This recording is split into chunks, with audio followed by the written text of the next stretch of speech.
dépressifs sont des grosses loques. Tu leur fonces une paire de claques. Ils foutent rien et croient qu'ils vont s'en sortir.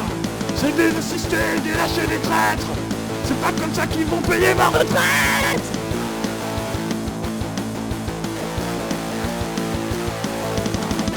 Bienvenue dans ce nouvel épisode de Psychique. Donc aujourd'hui on va parler de dépression. Générique. Générique. Oh Jean-Michel, je crois que t'as oublié, mais t'as pas de générique. Ah oui c'est vrai, j'ai pas de générique encore. Bon bah la suite. Premièrement, la dépression est une maladie. Oui, j'ai bien dit maladie, j'insiste sur ce mot. D'ailleurs c'est le message le plus important de la vidéo, donc si vous avez compris ce message, vous pouvez arrêter la vidéo. Au revoir.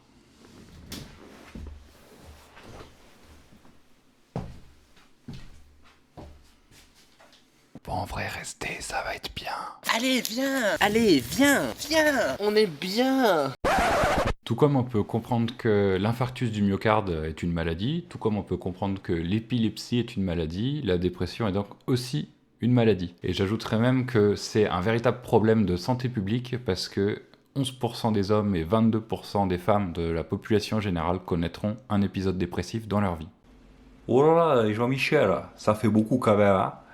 Mais alors, comment tu fais pour dire que quelqu'un est dépressif? Pour qu'il y ait diagnostic de dépression, il faut donc que pendant au moins 15 jours, il y ait 5 des 9 symptômes suivants. Une humeur dépressive. Une perte d'intérêt ou du plaisir. Une diminution ou une augmentation de l'appétit. Une insomnie ou une hypersomnie parfois. Un ralentissement psychomoteur ou bien une agitation. Une fatigue intense. Un sentiment de culpabilité ou une dévalorisation excessive. Des difficultés à se concentrer. Des idées de mort pouvant aller jusqu'à la tentative de suicide. Alors pour qu'on puisse réellement parler de dépression, il faut que ces au moins 5 symptômes soient présents de façon quasi continue, qu'ils représentent une rupture nette avec l'état antérieur et qu'ils engendrent des difficultés, notamment au niveau familial, social, professionnel, etc., etc.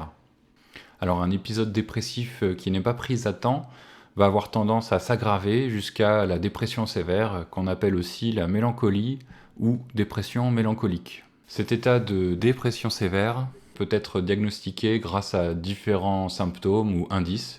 Alors la liste de symptômes de dépression sévère que je vais vous énoncer est loin d'être exhaustive. Donc ça comprend un ralentissement psychomoteur parfois extrême, des hallucinations, des propos délirants à thématique de ruine, de damnation, de culpabilité extrême, etc. Un état d'anxiété parfois extrême, un état de catatonie, on y reviendra dans une prochaine vidéo, une détresse psychologique, une souffrance morale importante, des idées de désespoir pouvant aller jusqu'au suicide, l'écoute abusive de chansons de Johnny Hallyday, ce dernier symptôme étant, de loin, le plus grave. Enfin, la conséquence la plus grave et la plus redoutée lors d'une dépression est le suicide. En cas de risque suicidaire avéré, c'est-à-dire des idées suicidaires, un projet ou un scénario de suicide, un accès à des moyens létaux, rapprochez-vous des services d'urgence, appelez le SAMU, donc le 15 ou le 112, appelez SOS médecin. Pour prendre rendez-vous, vous pouvez également appeler le CMP de votre secteur géographique, votre médecin traitant, un soignant spécialisé en psychiatrie. Enfin, de nombreux dispositifs d'écoute existent et sont anonymes, disponibles 7 jours sur 7, 24 heures sur 24. Par exemple, SOS Amitié, Suicide Écoute, SOS Suicide Phoenix, Fil Santé Jeune, etc. Donc, je le dis et le répète, la dépression est une véritable maladie qui peut entraîner la mort si elle n'est pas soignée à temps. Avoir une dépression et ne pas se soigner, c'est à peu près aussi qu'avoir une fracture à la jambe et marcher sans plâtre. Car oui, la dépression, comme toute maladie, ça se soigne. Et comme toute maladie, ça nécessite d'aller voir un professionnel. Donc le message principal de cette vidéo, c'est la prochaine fois que vous voyez quelqu'un qui est manifestement en état de dépression, ne lui dites pas de se bouger, ne lui dites pas de voir le verre à moitié plein plutôt qu'à moitié vide, ça ne marche pas. C'est pas possible. Ça sert à rien. C'est comme le mec de tout à l'heure qui a sa fracture de jambe, vous pouvez pas lui demander de marcher. Ça ne marche pas. Marcher... marche pas.